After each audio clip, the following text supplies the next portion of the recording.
السلام علیکم ورحمۃ اللہ وبرکاتہ۔ الحمد للہ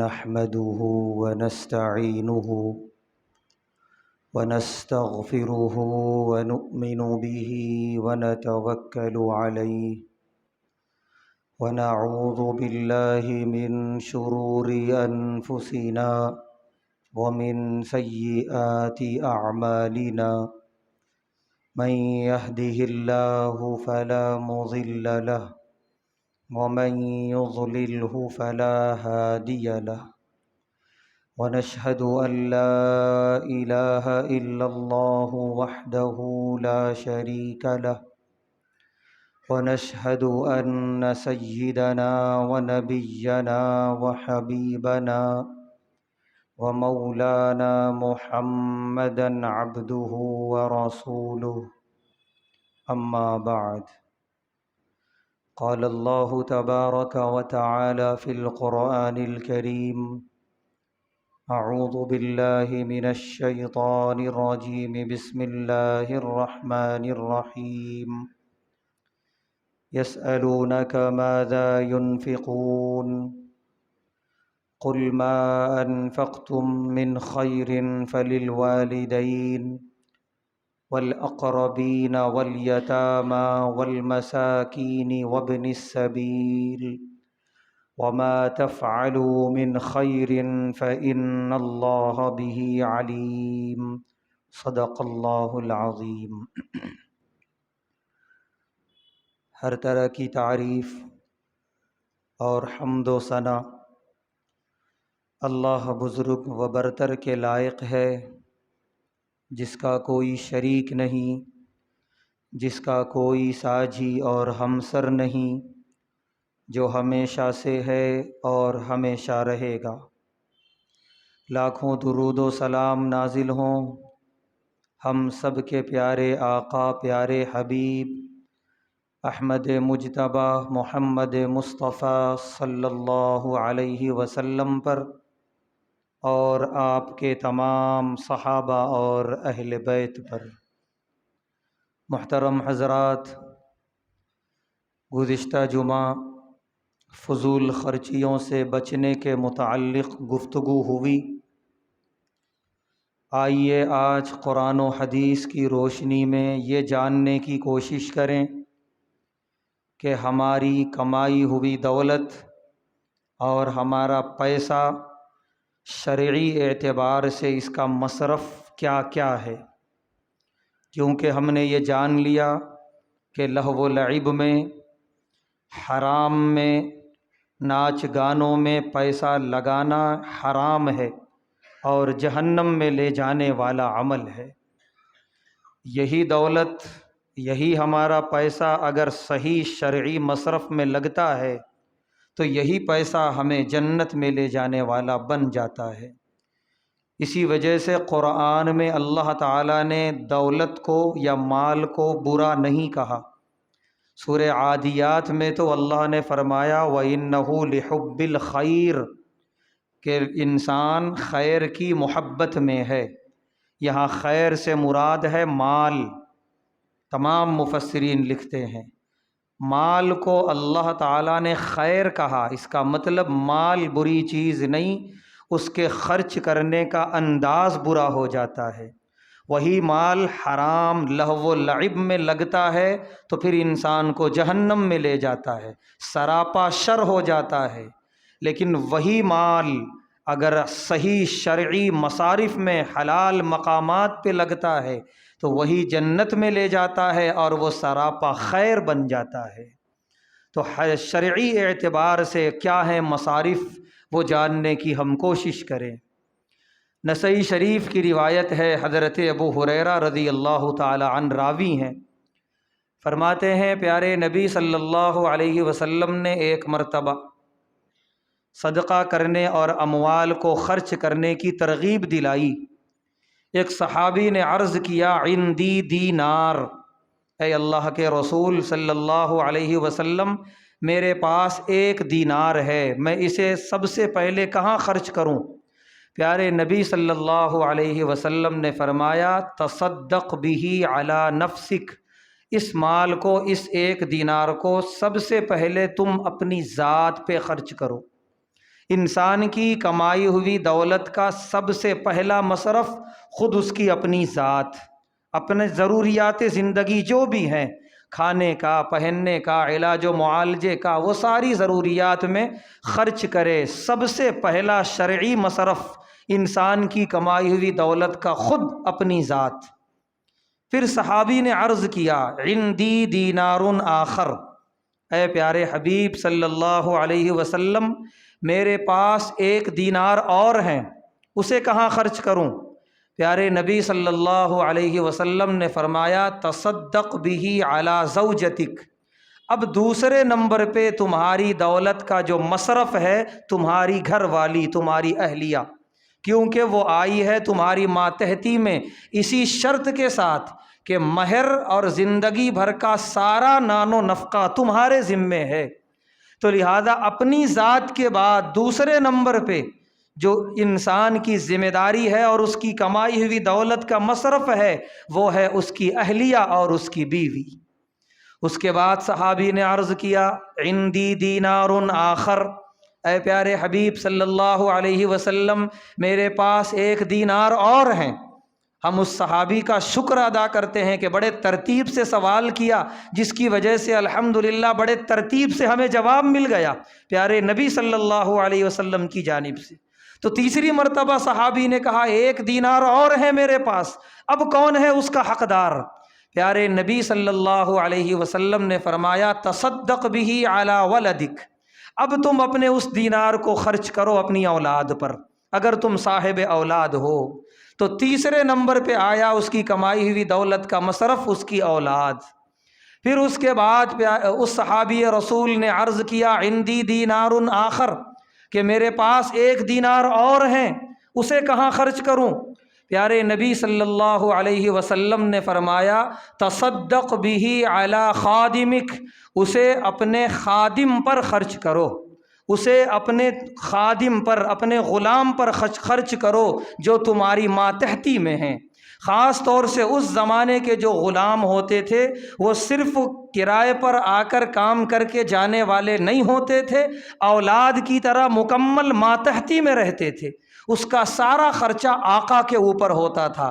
تو اس حساب سے پیارے نبی صلی اللہ علیہ وسلم نے جواب دیا تصدق بہ علی خادمک، کہ تمہاری ماتحتی میں کوئی خادم یا کوئی غلام ہے تو اس کے اوپر خرچ کرو۔ یہ 4 مصارف پیارے نبی صلی اللہ علیہ وسلم نے ذکر فرمائے۔ اس کے بعد پھر صحابی نے عرض کیا عندی دینار آخر، میرے پاس اور 1 دینار ہے، اب اسے میں کہاں خرچ کروں؟ پیارے نبی صلی اللہ علیہ وسلم نے فرمایا انت ابصر، اب تم دیکھ لو تم سے سب سے زیادہ قریبی کون ہے۔ یہ وہ خرچ ہے جو انسان کا ذاتی خرچ اور ذاتی مصرف کہلاتا ہے، اپنا، اپنے اہل و عیال کا، آل و اولاد کا اور خدام کا، یہ انسان کا اپنا ذاتی مصرف ہے۔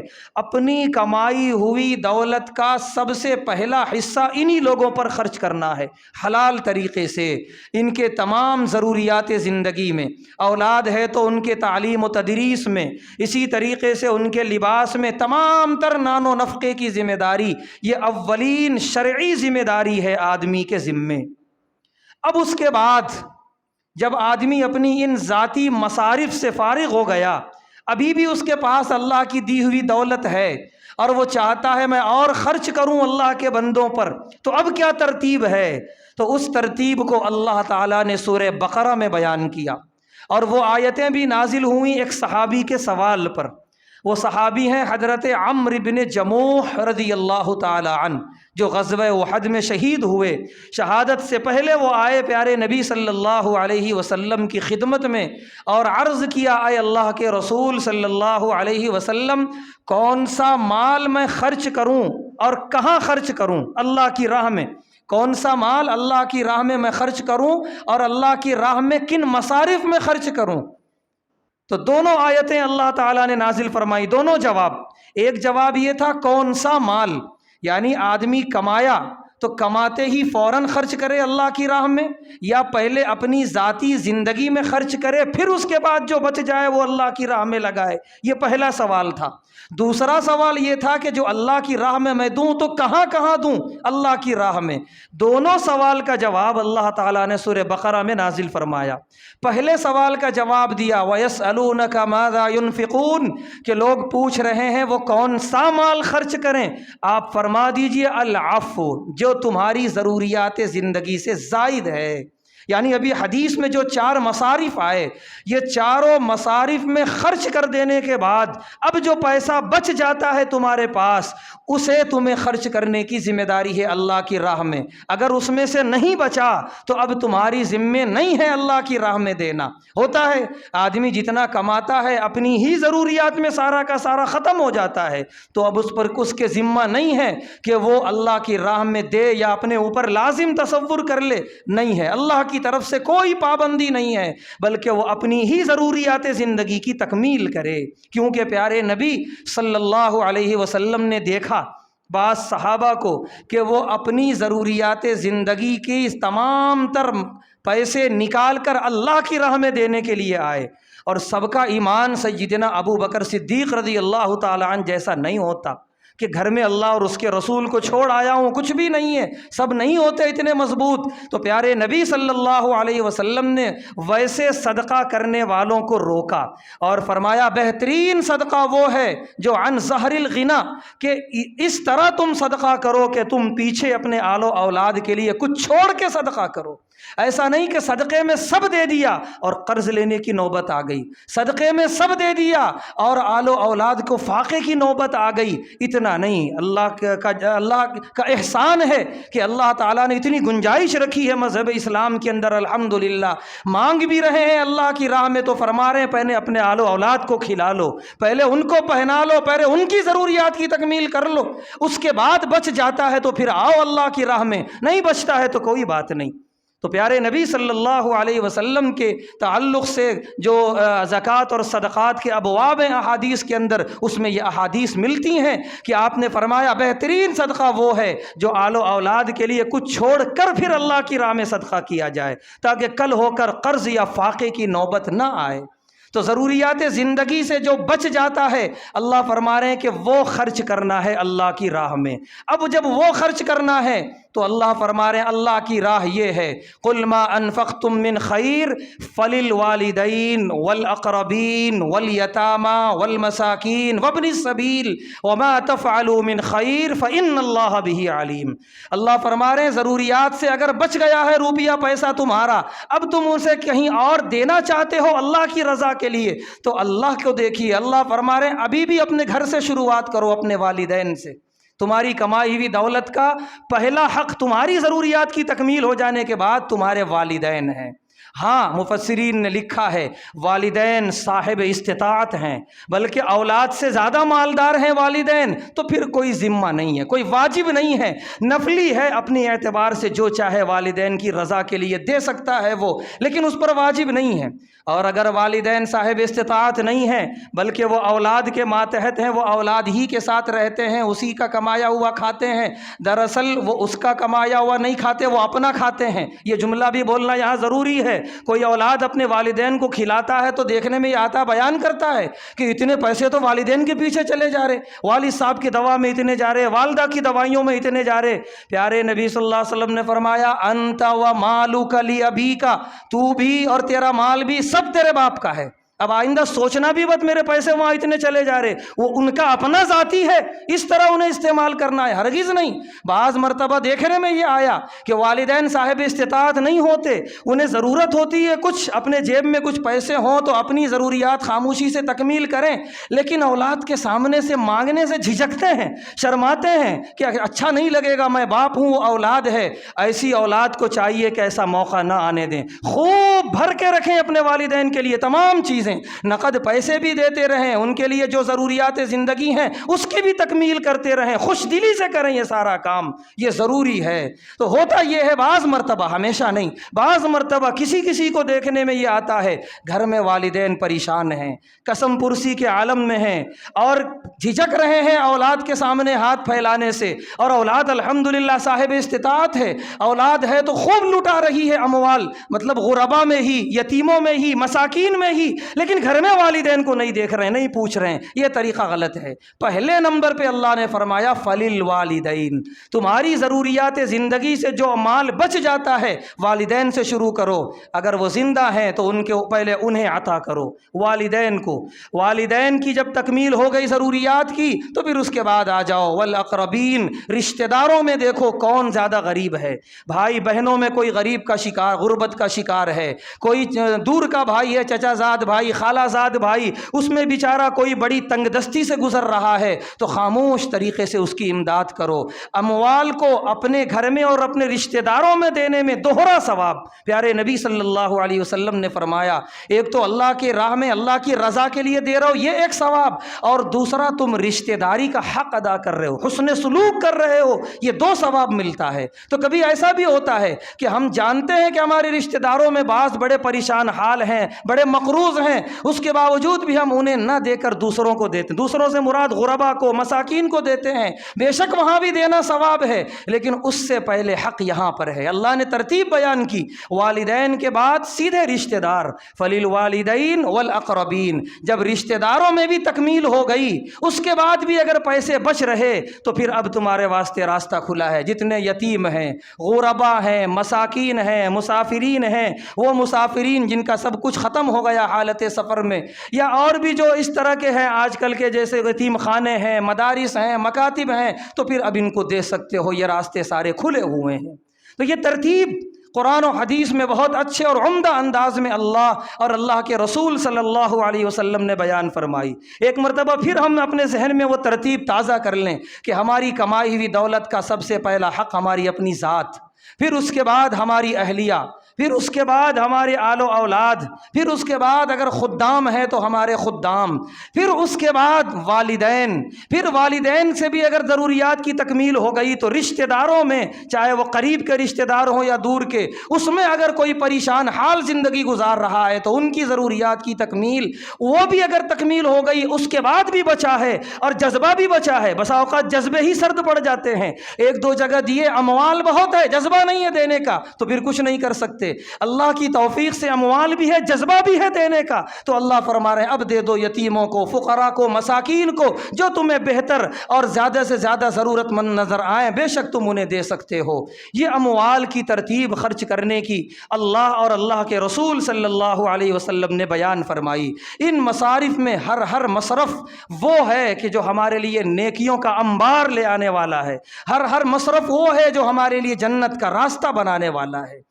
اب یہ مصارف جو ہیں، اب ان مصرف کو بھی دو قسموں میں تقسیم کیا حدیث میں پیارے نبی صلی اللہ علیہ وسلم نے۔ یہ سارے مصارف ضروری ہیں، ان میں خرچ کرنا ہے ہمیں، لیکن اس کو بھی ترازو کے دو پلڑوں میں رکھا پیارے نبی صلی اللہ علیہ وسلم نے۔ فرمایا پیارے نبی صلی اللہ علیہ وسلم نے کہ یقول العبد مالی مالی، کہ بندے کا حال یہ دیکھو تو صبح دیکھو تو میرا مال میرا مال، شام دیکھے تو میرا مال میرا مال، یہی رٹ لگائے رہتا ہے۔ جیسا کہ آج کا زمانہ ہے، بس دولت اور پیسے کمانے کی ایک دھن ہے، ہر ایک کو اپنی دولت اور اپنے پیسے کی فکر ہے۔ پیارے نبی صلی اللہ علیہ وسلم نے فرمایا کہ وَإِنَّ مَالَهُ ثَلَاثٌ، حالانکہ اگر دیکھا گیا تو اس کا مال صرف تین ہے۔ مَا أَكَلَ فَأَفْنَى، جو کھا لیا اور کھانے کے بعد فنا ہو گیا۔ مَا لَبِسَ وَأَبْلَى، جو پہن لیا اور پہننے کے بعد بھی پرانا کر دیا۔ یہ دو وہ ہے جو اپنی ذات پر، یعنی اپنی ذات اور اپنے اہل و عیال پہ خرچ کیا، کہ یا تو کھلایا یا تو پہنایا، اور یہ کھلانا پہنانا ذمہ داری ہے اور یقیناً یہ کام کرنا ہے، اور یہ پہلے مصارف میں ہے، لیکن آخرت کے اعتبار سے بہت زیادہ نفع لانے والا نہیں ہے، کرنا ہے ہر حال میں۔ کھانے والا کھا لیا فنا ہو گیا، پہننے والا پہن لیا پرانا کیا پھینک دیا۔ فَأَعْطَى وَقْتَنَا، اور ایک راستہ، ایک مصرف ہے، اللہ کی راہ میں دیا اور اسے محفوظ کر لیا، اللہ کی راہ یہاں سے شروع ہوتی ہے، والدین سے۔ والدین ہیں، اقربین رشتہ دار ہیں، غربا ہیں، مساکین ہیں۔ تو پہلی قسم ہے وہ اپنی ضروریات زندگی میں خرچ کرنا۔ وہ کھایا اور ختم، کوئی بہت بڑا فائدہ لے کر نہیں آیا، پہنا اور وہ بھی پرانا ہو گیا، بات ختم، آخرت میں کوئی بہت بڑا نفع لے کر آنے والا نہیں ہے۔ لیکن جو اللہ کی راہ میں نکال دیا، چاہے والدین کو دیا ہو یا پھر یہ غربا اور مساکین کو یا رشتہ داروں کو، تو پیارے نبی صلی اللہ علیہ وسلم فرما رہے ہیں فقتنا، وہ محفوظ کر لیا۔ یہ ہے چیز جو محفوظ۔ اس کے بعد آگے آپ فرماتے ہیں کہ وما ہوا فہو ذاہب للناس، اب اس کے علاوہ جو بھی ہے، اس کے علاوہ بھی انسان کے پاس ہوتا ہے، گن گن کے رکھتا ہے اور موت کا جھٹکا لگا دنیا سے چلا جاتا ہے، دولت رکھی کی رکھی ہے۔ پیارے نبی صلی اللہ علیہ وسلم فرما رہے ہیں اس کے علاوہ جو بچا ہوا ہے مال، یہ سب دوسرے انسان لوٹ لینے والے ہیں، ختم کر دینے والے ہیں۔ انتقال ہوا، دفنائے کسی طرح، اس کے بعد پیسوں کی لوٹ ہو جاتی ہے، کون کتنا لے لے، کون کتنا حاصل کر لے، بس اس میں رہتے ہیں لوگ۔ محنت کیا جو، وہ قبر میں سو گیا، جو اس مال کے لیے اپنی بھوک قربان کرا نہ جانے، وہ قبر میں آرام کر رہا ہے۔ جو اس مال کے لیے ٹائم پہ وقت پہ کھانا نہ کھا کھا کے بیماریوں کا مرکز بن گیا، وہ فرشتوں کو سوال و جواب دے رہا ہے قبر کے اندر، اور اس مال کے پیچھے جس کی ایک لمحے کی محنت نہیں ہے، مال غنیمت کی طرح اڑا رہے ہیں، کھا رہے ہیں۔ اشارہ اس طرف ہے پیارے نبی صلی اللہ علیہ وسلم کا، اپنی زندگی ہی میں اپنے اموال کو محفوظ کر لو، یا تو اپنے اور اپنے آل و اولاد کے لیے صحیح مصرف میں لگا دو، یا اللہ کی راہ میں دے دو۔ اس دنیا سے آنکھیں بند ہوتے ہی تم اسے محفوظ پاؤ گے۔ ایک حدیث پاک ہے، ام المومنین حضرت عائشہ رضی اللہ تعالی عنہا کو پیارے نبی صلی اللہ علیہ وسلم نے فرمایا کہ اے عائشہ، وہ مال جو تم نے کھا لیا، جو تم نے پی لیا، جو تم نے اپنی استعمال کر لیا، مت کہو کہ وہ میرا ہے، وہ ختم ہو گیا، وہ فنا ہو گیا۔ ہاں، جو دولت تم نے اللہ کی راہ میں دے دی، تم ببانگ دہل کہہ سکتی ہو کہ وہ میرا ہے، کیونکہ اللہ کے پاس تمہارے نام سے محفوظ ہو گیا وہ، اور ایسا محفوظ ہوا۔ پیارے نبی صلی اللہ علیہ وسلم فرماتے ہیں کہ دنیا میں ایک مٹھی پوری خشوع اور خضوع سے کوئی اللہ کی راہ میں دیتا ہے تو اللہ اسے اپنے قبضے قدرت میں لے کر اس میں اضافہ کرتے ہیں، وہ بڑھتا چلا جاتا ہے، اتنا بڑھتا ہے کہ حدیث میں ہے کل قیامت میں جب وہ بندہ دیکھے گا ایک پہاڑ کے اتنا بڑا ہوگا ثواب میں، اور سوال کرے گا یہ کیوں؟ اللہ کی طرف سے جواب آئے گا تو نے فلاں موقع پر ایک مٹھی نکالا تھا میری رضا کے لیے، میں تیری رضا اور تیری خشوع اور خضوع کو دیکھ کر اس کو بڑھاتا چلا گیا، آج یہ اتنا بڑا ہے تیرے پاس۔ یقیناً جو اللہ کی راہ میں دے دیا گیا مال، ٹھوک کر کہا جا سکتا ہے کہ وہ میرا ہے، الحمدللہ، وہ ضائع نہیں ہوگا، وہ ایسے پروردگار کے پاس محفوظ ہو گیا جو اسے کئی گنا اضافہ کر کے دے گا۔ لیکن جو ہم چھوڑے جا رہے ہیں، رکھا ہوا ہے، بینک بیلنس بنا ہوا ہے، اس کے بارے میں ہم کبھی نہیں کہہ سکتے یہ ہمارا ہے۔ آج موت کا جھٹکا لگا، آج ختم، وہ لوٹ لیا جائے گا، ختم ہو جائے گا، اور ہمیں اپنے سوال و جواب کا دینے سے فرصت نہیں رہے گی۔ کیا عجیب بات نہیں ہے؟ پیارے نبی صلی اللہ علیہ وسلم نے فرمایا کہ کمایا جس نے کھڑا ہے وہ اللہ کے پاس حساب دینے کے لیے، اور کھا لیا کسی اور نے سارا کا سارا مال، کھایا کسی نے، لوٹا کسی نے، اور حساب کوئی اور دے رہا ہے اللہ کے پاس کھڑے ہو کر کہاں سے کمایا تھا، یعنی اتنی محنت سے کمایا اور حساب بھی دینا پڑا، فائدہ کچھ نہیں ہوا، نہ دنیا میں فائدہ نہ آخرت میں فائدہ۔ آخرت کے اعتبار سے فائدہ اٹھانا ہے تو اس مال کو اللہ کی راہ میں دے کر محفوظ کر لیا جائے۔ یہ مصارف بیان کیے گئے۔ ایک بات بطور مشورے اور بطور معروضے کے بیان کر کے بات ختم کر دی جاتی ہے کہ اس زمانے میں خاص طور سے ہر کوئی اپنی دولت کا مالک، اپنے کمائے ہوئے پیسوں کا مالک ہے، وہ جیسا چاہے خرچ کرے، شریعت نے اسے پورا اختیار دیا ہے، حلال دائرے میں رہ کر حرام کی طرف نہ جائے۔ تو ایک مشورہ اور ایک معروضہ ذمہ دارانہ یہ ہے کہ اس زمانے کے جو ڈیجیٹل اور نئے قسم کے ڈاکو ہیں ان سے اپنی دولت کو بچایا جائے، اپنے اموال کو بچایا جائے۔ اس زمانے میں ڈاکو ہوتے تھے صحراؤں کے اندر، جنگلوں میں یا سمندری سفر کے اندر۔ اس زمانے کے ڈاکو عجیب ہیں، بڑے خیر خواہ بن کے سامنے آتے ہیں، آدمی ساری پونجی نکال کے ان کے سامنے رکھ دیتا ہے۔ یعنی جو نئی نئی اسکیمیں نکلتی ہیں، نئی نئی کمپنیاں آتی ہیں، نیا نیا خواب دکھاتی ہیں، آپ اتنے پیسے لگائیے ہماری کمپنی میں، ہم یوں کریں گے اور یوں کریں گے اور یوں کریں گے، اور مہینے میں آپ کو گھر بیٹھے اتنا آئے گا۔ اللہ نے جب فرما دیا کہ میرے بندو محنت کرو میں رزق دوں گا، تو ظاہر سی بات ہے گھر بیٹھے مل رہا ہے تو ضرور کچھ نہ کچھ اس میں ہے، کچھ نہ کچھ ضرور کل ہو کے دھوکہ آنے والا ہے۔ جب تک ہاتھ پیر مار کے پیسے نہ کمائے جائیں تب تک ایک کہاوت ہے کہ وہ پیسے آنکھ کو جسم کو نہیں لگتے، یہ بات صحیح ہے۔ یہ جو گھر بیٹھے جو بہاریں دکھائی جا رہی ہیں نا، آپ گھر بیٹھیے ہر مہینہ لا کے اتنا دے دیا جائے گا، آپ ہمیں اتنا دے دیجئے، بے فکر ہو جائیے۔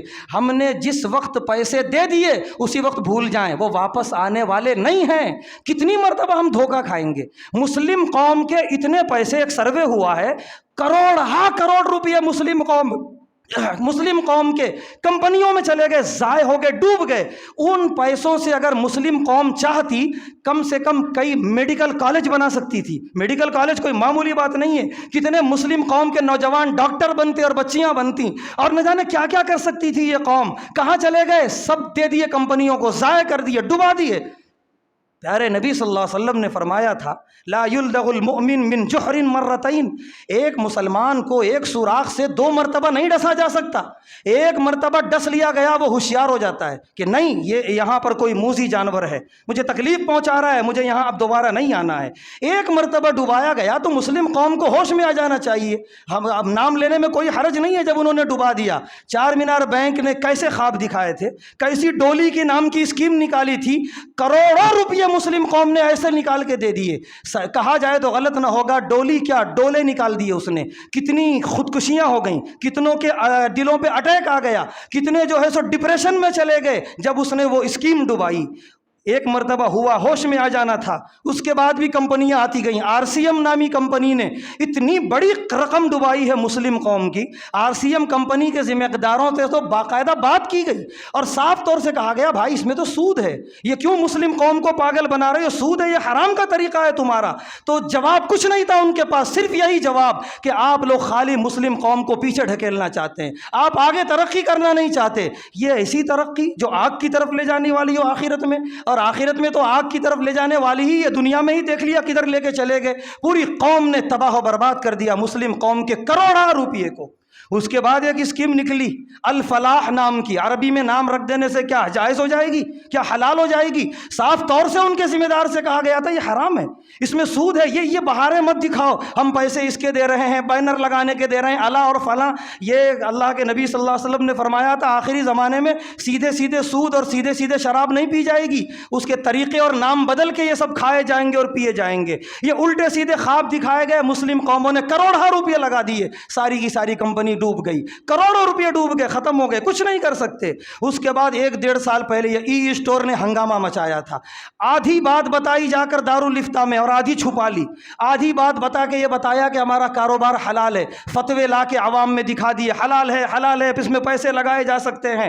جب ان مفتیوں کو بعد میں پورا کاروبار کا طریقہ معلوم ہوا تو فتوے بدلے، ہر ادارے نے فتویٰ بدلا، جتنے بھی حلال کا فتویٰ دیا تھا سب نے کہا حرام ہے۔ کوئی محلہ شاید خالی ہوگا شہر کا جس محلے کے پیسے لگے ہوئے نہیں ہیں اس کمپنی میں، کوئی 25 لاکھ، کوئی 17 لاکھ، کوئی 12 لاکھ، بہت کم ہے تو 3 لاکھ 2 لاکھ ہر آدمی لگا کے بیٹھا ہوا ہے، اور کمپنی ہچکولے کھا رہی ہے۔ اب ڈوبی یا جب ڈوبی، بلکہ کہنے والے تو کہہ رہے ہیں وہ ڈوب چکی ہے، وہ خالی بتایا جا رہا ہے کہ ہم سنبھالنے کی کوشش کر رہے ہیں۔ کچھ اور بھی کمپنیاں ہیں ہچکولے کھا رہی ہیں، اس کی نام لینے کی ضرورت نہیں ہے۔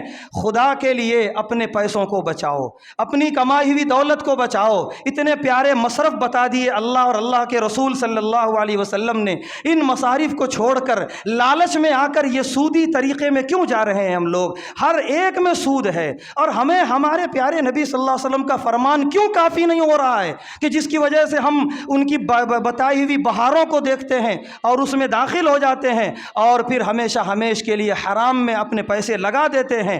پیسے نکلے ہمارے ہاتھ سے، وہ اب ہمارے نہیں رہے، وہ ختم ہو گئے، وہ ڈوب گئے۔ تو بطور مشورے کے درد مندانہ یہ معروضہ تھا، اپنی کمائی ہوئی دولت کو ان ڈاکوؤں سے بچائیں، اور اللہ کے جو یہ صحیح مصارف ہیں قرآن و حدیث میں، ان مصارف میں لگائیں۔ اللہ تبارک و تعالیٰ سے دعا ہے اللہ تبارک و تعالیٰ ہم تمام کو اپنی کمائی ہوئی دولت صحیح مصرف میں لگانے کی توفیق عطا فرمائے، ہر طرح کے حرام اور سودی کاروبار سے ہم سب کی حفاظت فرمائے۔ وآخر دعوانا الحمد للہ رب العالمین۔